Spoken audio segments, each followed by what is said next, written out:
Hello नमस्कार। SPG garden को आपको स्वागत है। ये देखिए मेरा चीकू का पौधा है। कितना हेल्दी है। 1 साल का प्लांट है। और ये मेरा अंगूर का प्लांट है। देखिए वो अभी 3-4 महीना हुआ है। बहुत हेल्दी है। ये मेरा एप्पल बेर का पौधा है। ये भी 1 महीना के 2 महीना से 2 महीना हुआ है।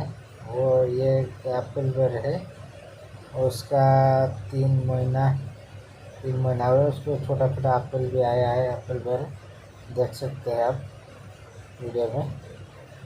ये ये है मेरा ड्रैगन फ्रूट का प्लांट।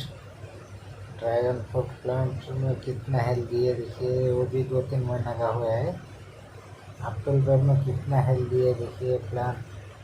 एंड उस ये मेरा एप्पल बेर का है। वो थोड़ा लेट हो गया से उसको लगाने में। ये अंगूर का पौधा है। कितना हेल्दी देखिए।